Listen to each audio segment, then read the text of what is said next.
إيمان الدواخلي، والاسم ده قوي جدا هنتكلم عليه بالتفصيل. وكان معاه ياسر رزق ومازال وأيمن عثمان، سامح رخا، عبد العزيز خطاب، مجدي طه، أحمد راضي، عبد الله صبري، منى هاني، مجدي قناوي، عائلة كحيل. مجدي قناوي الشاعرة السكندرية المعروفة. عائلة كحيل، وفاء وأمال، ودول من فلسطين.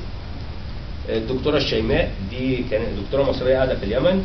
في تغريد سامي، نادر أحمد، في الأستاذ عاطف الجندي طبعا معروف، في أميرة البدري، في الأستاذ عادل عوض بعد كده، وعزة الزرقاني، والأستاذ عبد الله جمعة، وفوزية شاهين، وزينات الأليمي.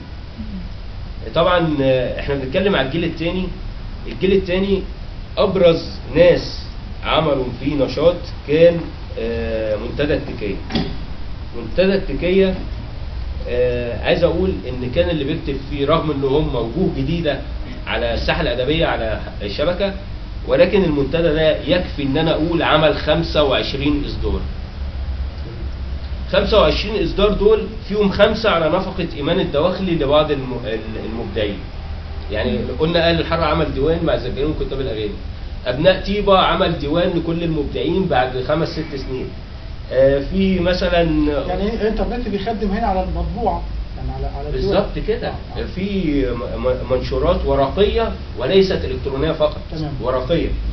الاستاذه ايمان الدواخلي قبل ما ندخل في المطبوعات اللي عملتها والحركه اللي نتكلم عليها، هي طبيبه تخدير سابقا، محرره واديبه ومصححه لغويه، مؤسسة قسم القصة في منتدى التكية، وراعية مسابقة التكية السنوية بتقام دلوقتي التي انتهى موسمها الخامس، وصغر من مسابقة التكية والحاجات دي طبعا على نفقتها الخاصة. جبنت الأجانب، فانتازيا الثورة، عندما يعزف الشيطان الناي، مارا تغبز الحياة، المحاكمة.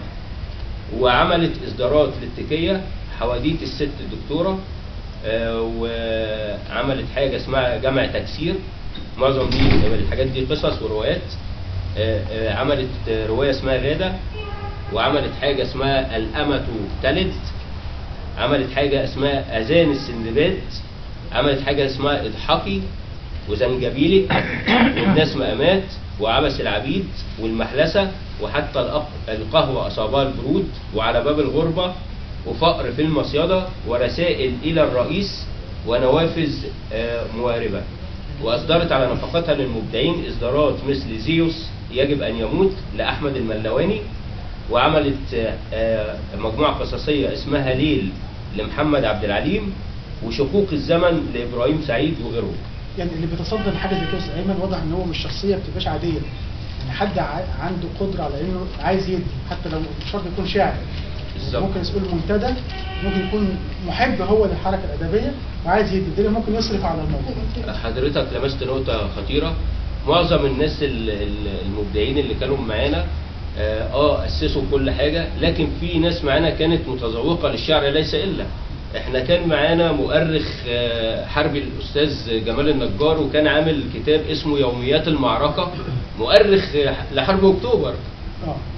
ولكن كان ما يفوتش أي لقاء يجمع ما بين الإخوة رواد الأدب على الحركة الأدبية، وكان محب جدا للشعر وبيسمع بحماس، يعني مش متذوق عادي، ده بيسمع بحماس. تركب مع العربية تلاقيه حاطط فلاشة فيها أشعار الجماعة اللي معانا على النت، وبيسمع في أشعارهم. فعايز أقول لك إن المتذوقين كانوا بيدونا دفعة كبيرة في الوقت ده. في قلنا منتدى التكية. منتدى التكية عمل أكثر من 25 إصدار وما زال العطاء، ويعتبر الجيل الثاني. هو طبعا الجيل الأول قلنا أو الرواد في البداية عملوا طفرة، وعملوا من بذرة، وعملوا إصدارات، وعملوا لقاءات، وعملوا منتديات كتير. ولكن الجيل الثاني أعتقد إن هو ادى عجلة النجاح دفعة قوية جدا، وعمل للانتشار على الشبكة مفعول السحر. يعني تجربة حضرتك الشخصية بس؟ والله بالنسبة أنا لتجربتي الشخصية مع الإنترنت والشعر، هو الإنترنت شيء جميل جدا وشيء راقي جدا. وأنا شخصيا اتعلمت في مدرسة العطاء، لحد سنه 2007 لما قابلت الدكتور محمد شحاته بقى في جمعيه اصحاب الجنه. والدكتور محمد شحاته انا عايز اقول ايه يا جماعه، ان الكيان الادبي على النت في ناس ساعدته من بره النت. يعني بدايه تعرفي على الدكتور محمد شحاته في صالون الدكتور محمد محسن، واللي عرفني على الدكتور محمد محسن الاستاذه امينه شامه بنت كفر الشيخ، واتعرفت على الاستاذه امينه شامه في صالون الاستاذ جابر بسيوني. والاستاذ جابر بسيوني اللي عرفني عليه كان صديق معايا في الشغل ابن المرحوم احمد علي السمره، الاستاذ عصام. الاستاذ عصام لقاني منهمك كده في مكالمه تليفونيه مع ناس في المنتدى وبتكتب شعر، ونزلت لي قصيده في الشرق في القدس العربي، ولكن كانت بتصدر في الجاليات العربيه في اوروبا.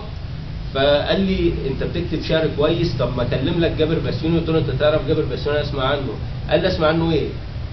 جاب جابر بسيوني على التليفون، قال له معاك عصام السمره. قال لي ده والدي الله يرحمه استاذ بالظبط كده.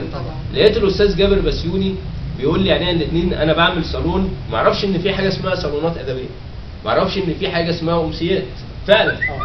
فاول احتكاكي كان بسبب طبعا الاستاذ عصام ابن المرحوم احمد علي السمره.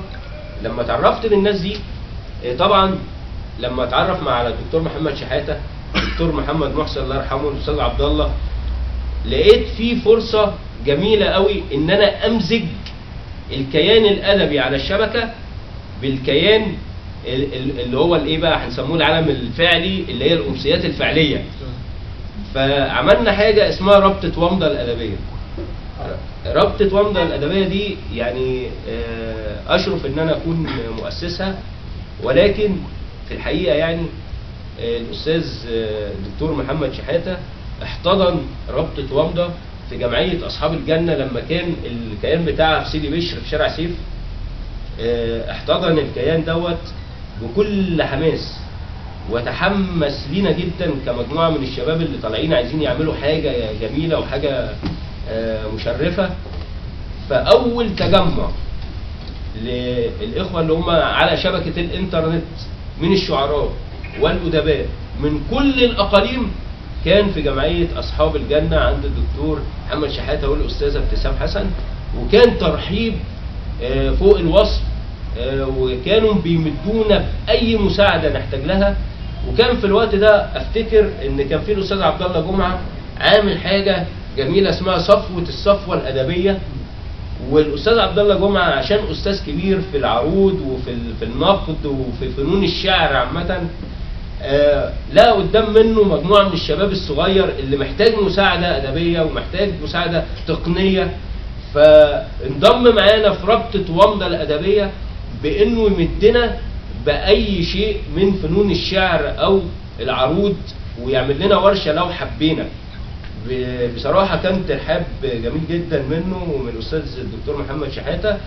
وعملنا اول امسيه جمعت كل شباب الانترنت عند الدكتور محمد شحاته، وكانت من الذكريات الجميله جدا اللي بعدها فعلا انطلقت بقى الامسيات بتاعت العالم الافتراضي ده. هو مزج الحاجتين ببعض بالظبط كده. نعمل مسابقه على النت، نفرق الجوائز في امسيه كبيره، نسمع الناس من كل مكان في اقليم مصر. وكمان لو في الصيف بيجي اخواننا اللي في السويد واخواننا المغتربين بينزلوا، وبيبقى تجمع جميل جدا وبيبقى شيء راقي جدا.